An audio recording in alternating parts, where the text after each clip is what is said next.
David Brower was a smart man. He said, capitalism is a great idea. We ought to try it. By that he meant recognize the value of trees standing, of oceans thriving, of the many things that we rely on, the web of life that supports us all. That has value too, and should be figured into any economic model.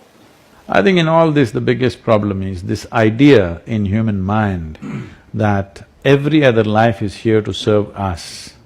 That idea needs to go. This is a religious idea which has gotten into everybody's heads. I've lived in jungles. I see reptiles, ants, grasshoppers, bees, elephants, they have a full-fledged life of their own, complete life of their own. And how come we think we are the only life that's worthwhile here? This is a wrong idea that's gone into human head. Every other life is here to serve us. This needs to go. For our own well-being, we can't lose those species. It's like how many rivets can you lose from an airplane before it ceases to fly? For our own well-being, for our own survival, we need that web of life to live. If we lose the bees, the pollinators, we know what that will do to our food supply. We've seen what the loss of trees has done around the world. We need all those many species. They keep us all aloft, they keep us all thriving. Some of the studies show that if all the worms disappear right now, all life on the planet will disappear in 18 months' time. If all the insects disappear, in 3.5 to 4 years' time, all life will disappear. But if all of us disappear, the planet will flourish. So we must know what is the significance of our life with theirs. All this should be figured into economic models, as you wisely did with the Rally for Rivers. You went and involved the economic agencies and what have you. Because when you look at the cost of this home, for instance, people normally look at the cost of the home as labor and materials. That's the cost. What's the cost of running the home? The cost of running this home over its long life, it's built out of steel, will be a fraction of what it would be with a normal home. So the cost of the home, to look at just the cost of labor and materials, that's like looking at an iceberg, just the piece above the waterline. The piece below the waterline is huge. That's the cost of running the home, and there's an economic case to be made for that, I think. Yes, it should be. Right now, the way we are running our homes, our commercial establishment, our cities, in my opinion, tell me if I'm wrong, I think it's 70% just waste. With 30% we could do pretty well. I wouldn't be shocked. Just maybe we have to walk a little more, we have to do a few more things, and we would be much healthier and fitter by doing those things. We don't have to simply walk on the treadmill, we could walk on the street. If people came from another planet, could you explain that to them, where you get in your car and you drive to the gym, and when you get to the gym, you get on a bicycle? Would you be able to explain that to somebody? It's nothing if not amusing. What vision can you see for what could happen on this continent that is somehow similar to what happened with the Rally for Rivers? Is there a vision that you have for what could happen here? See, in comparison, if you want to see between India and North America, because you said a continent, right? Not the country, okay. The population and land ratio is extremely good here. So here, I think right now the most important thing that America should do is, I was today morning also speaking to someone about this. See, for whatever reasons, America has kind of found a leadership position in the world, not just as political and military power. See, today if you go to most parts of the world, at least in the urban world, everywhere, in India, in China, in any part of Asia or Africa, if you look at people, you stand on a main street and look at people below their knees, they're all wearing blue denims, 50% of the people at least. So if America wears blue-colored clothes, everybody is wearing blue-colored clothes. If you put a hole in your trousers, everybody's putting a hole in the trousers. Not worn down, they're putting a hole. Even a kindergarten child knows this machine runs on oxygen and expels carbon dioxide. But if you pump carbon dioxide into your bottle and say this is the real thing, the whole damn world is drinking it. Okay? So, there is a leadership position. It doesn't matter what you do the right thing or the wrong thing, somewhere the world is following. So you must do the right thing now. This is your responsibility because you have a leadership position. If you do the right things, the world will do the same things. Very easily it can be done. So, one reason I'm spending a certain amount of time in America is, right now in America everybody is drinking alcohol, whole world is trying to drink alcohol. So for example, in India 25 years ago, not even 6 to 7% of the people consumed alcohol. Today nearly 60% of the people are consuming alcohol in a matter of 25 years because they think it is modern, it is fashionable, if they don't drink they're left out of life. And the drugs are also coming in equal proportions. If America meditates, the world will meditate. When are you guys going to do it? That's all I'm asking. So, ecologically also, America needs to do the right things. Right now, one of the biggest concerns is the plastics. See, people are thinking plastic is some kind of an evil. No, plastic is a fantastic material. It's one of the best things we have produced in all these years of whatever we have done because you can reuse this 1,000 times if you wish. Only problem is right now, plastics are of different grades, all kinds of things, everybody is doing their own thing and you cannot recycle them together. If you recycle them together, it becomes downgraded and it just goes waste and then you don't know what to do with it. If you fix a certain grade of plastic as a compulsory usage, nobody in America can use any other plastic than properly recyclable plastic. Whether you take a Coke bottle or you take a vegetable crate or you take some other package, everything is same grade plastic. If you do it by law, it's going to cost you a little bit. But if you do that, then everything can be recycled effortlessly. It is the sorting out which is the biggest problem, do you understand? You cannot sort it. It's too complex, everybody throws everything, how to sort it? A simple thing I'm telling you, one of the biggest challenges for recycling the PET bottles, in the world we are using nearly 500 billion PET bottles are produced. This is nearly 1 million PET bottles per minute we're producing, okay? The PET means what you're using now for water, Coca-Cola, everything is in that… Polyethylene terephthalate. Huh? Polyethylene Yeah, terephthalate. yes. So now, if everything is one single grade, very easily we'll recycle. This bottle recycling in India is nearly 100%.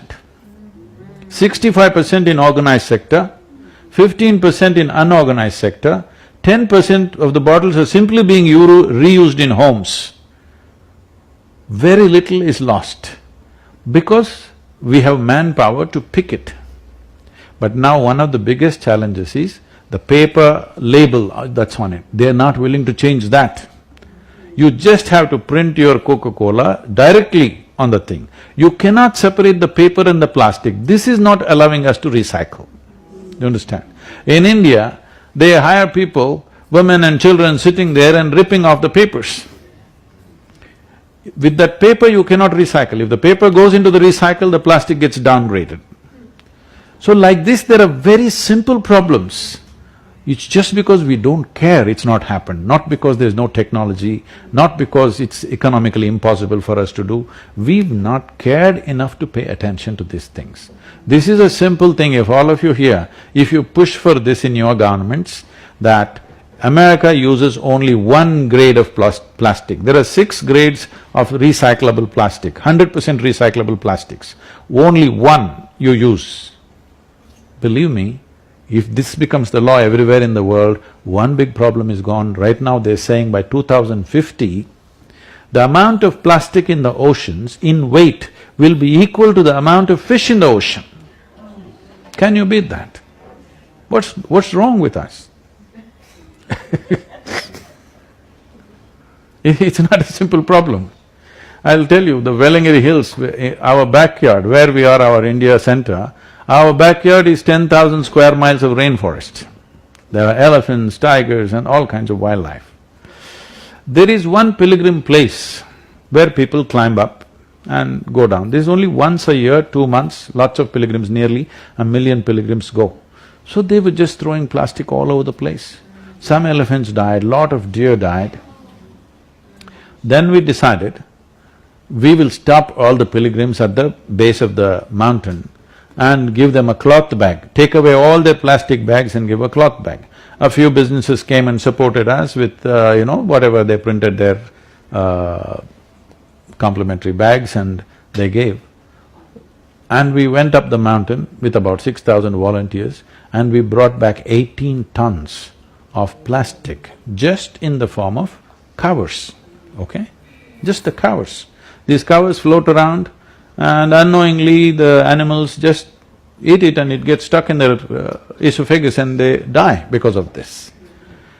So this we stopped by just putting a cloth bag. What does it cost us? Nothing, okay? It costs us really nothing. Just a few handful of small businesses come together and sponsor these bags and it's a done thing. And this bag is reusable, they can use it 25 times, it's a cloth bag. So these are all simple solutions, it's not some great technology is needed, just attention is needed, human attention is missing.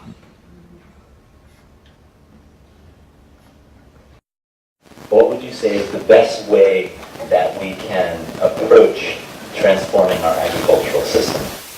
See, there are ways of looking at it as to what is ideal thing to do or what is the small corrections we can do so that we are in a little better place. These are two ways to look at it. Because if we talk about the ideal, people will anyway give it up. They're not going to make all those changes in their life. Well, Ed is growing everything that he needs, I believe. To some extent, not everybody can do that, somebody is living on the 20th floor. So, one thing is the usage of pesticide and these, I call them freaked out seeds. Not normal seeds, they're freaked. You take out the freaked out seeds and reduce the usage of pesticide and fertilizer. If not getting rid of it, at least let there be a law, in 10 years' time you can use only 50%, in 20 years' time you can use only 20%. This must happen. If you don't do this now, the worst thing that you're doing is, you're taking away the insect population. If you take away the insect population, believe me, there is nothing you can do on this planet. They're not small. They're small in size, but their role on making of this planet is very, very big. So, we've been spraying insecticides from airplanes. The most criminal thing we have done is this. From airplanes, we've just sprayed large scale, killing everything. This is chemical warfare. This is not agriculture. All this comes from that fundamental idea which I mentioned earlier, that we think we are the only life. Everything else is subservient to us. We can just mass murder everything and somehow have a con for ourselves. It's very conny. Now, the important thing is, this is not going to happen out of people's awareness. I don't believe that. There must be laws. Clearly we must set forth. From today, in 5 years' time, 25% of the insecticide that you're using per hectare must go down. In 10 years' time, I'm just saying off the cuff, the numbers can be arrived at for different crops. But for different crops at different levels, we must say it must go down like this and aim at 30 to 40 years' time, there should be no pesticide, no fertilizer, everybody must produce the necessary organic material to grow a crop. If you don't do this now, we may not all die, but we will suffer immensely due to variety of problems in our systems, physiological and psychological problems. Just see the number of problems we are going through. See, you take United States as an example, considered to be the most affluent country on the planet. Why does an individual human being seek affluence or a society seeks affluence? On the first level, it is a choice of nourishment. I can eat what I want. When a man is poor, he seeks affluence because choice of nourishment. Once that is taken care of, it's a choice of lifestyles. So a society which has an enormous choice of nourishment and lifestyle spends $3 trillion on its health care for 300 million people. This is a crime against humanity. Because to be healthy, you need chemicals. To be peaceful, you need chemicals. To be joyful, you need chemicals. For everything, you need chemicals. So, if this is not cut down, forget about the people who on the back street drugs they're doing, but what about the mainstream? Today, the pharmaceutical industry in the world is larger than food industry. Can you beat it? We're consuming more medicine than food. What's wrong with us? In this 60% of the consumption, I believe, is in United States. The wealthiest nation on the planet is not healthy because they don't know what to eat. Everything they eat, they've poisoned it themselves. Somewhere, one little farm, organic here, organic there, no, by law, it should be so. The time is over for that, where thinking people will do it consciously and it will happen. It has to be enforced. If it's not enforced, now it's going to be late, because the amount of human suffering we are causing with this is too much. Generations will pass like this.